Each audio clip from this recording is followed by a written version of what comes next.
Hey, welcome! Eu sou o Mr. Gui, professor de inglês do Anglitu, e nesse vídeo você vai ficar sabendo dos assuntos que mais apareceram na prova de inglês do Enem nos últimos 5 anos, também conhecidos como Top 5. Bom, diferentemente das outras disciplinas, em que nós temos aí um conjunto de conhecimentos de área, em inglês especificamente, quando a gente fala LEM, Língua Estrangeira Moderna, porque a prova pode ser tanto em inglês quanto em espanhol, nós estamos falando aqui na matéria-prima básica, que é o texto. E dentro dessa perspectiva, qualquer tipo de assunto, de história, de geografia, de química, enfim, de todos os componentes curriculares podem surgir lá como a nossa matéria. Mas aí você vai me perguntar então, Gui, o que vai aparecer em relação a esse Top 5? Eu reuni aqui, desses últimos anos, quais são os gêneros textuais, ou seja, o estilo de texto que aconteceu nesses últimos anos. Let's go! Number 5, com 8% de ocorrência, nós temos aí o aparecimento dos cartoons e das tiras. Então, nesse tipo de gênero textual, nós temos a presença de linguagem verbal, que é através da palavra, e dos elementos não verbais, a partir das imagens. Então, é muito importante que você consiga também fazer a leitura, fazer detecção de significado a partir também das imagens, Normalmente, é um clima de humor e de ironia, para poder retratar então o comportamento humano ou fazer algum tipo de crítica social. Beleza? Number 4. Artigos de opinião com 12% de incidência nos últimos anos. Bom, os artigos de opinião basicamente têm uma característica mais argumentativa, são temas de repercussão de uma sociedade e normalmente podem ser encontrados tanto em editoriais quanto em cartas. Alright? Number 3.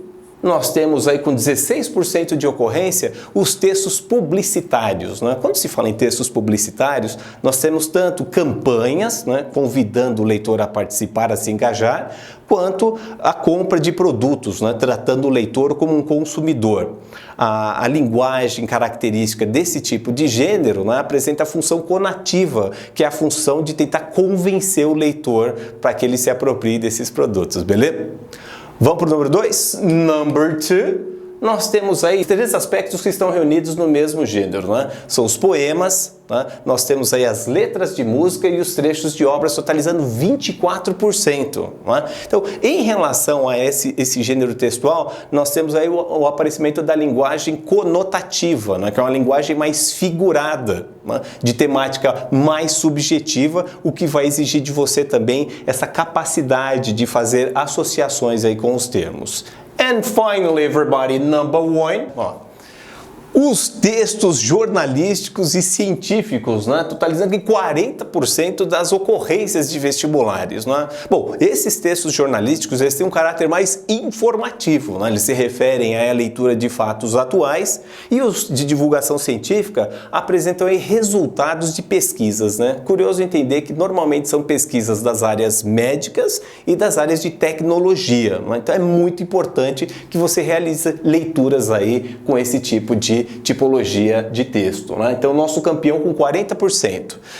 Tem um último aspecto que eu gostaria de enfatizar aqui para você, que é uma característica muito importante em relação à prova do Enem, que é a capacidade de identificar o propósito do texto. Esse H7 aqui é uma das habilidades solicitadas pelo Enem. Então, quando se fala em identificar o propósito, é diferente do formato natural dos outros vestibulares, em que nós temos que localizar essas respostas. No caso do Enem, não. O que se solicita é o propósito do texto como um todo, e não partes específicas.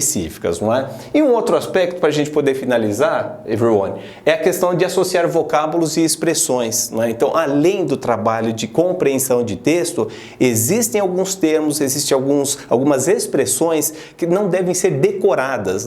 As palavras são polissêmicas, elas apresentam vários significados e vai então competir para você contextualizar o que esse termo representa, significa nesse contexto em particular. Então é isso, você observando essas 5 tipologias textuais, fazendo os vestibulares anteriores, as provas do Enem anteriores e realizando a leitura desse tipo de texto, eu tenho muita convicção que você vai ser successful e vai aparecer lá o seu nome e sobrenome na lista. Alright? So have a nice test. Take care.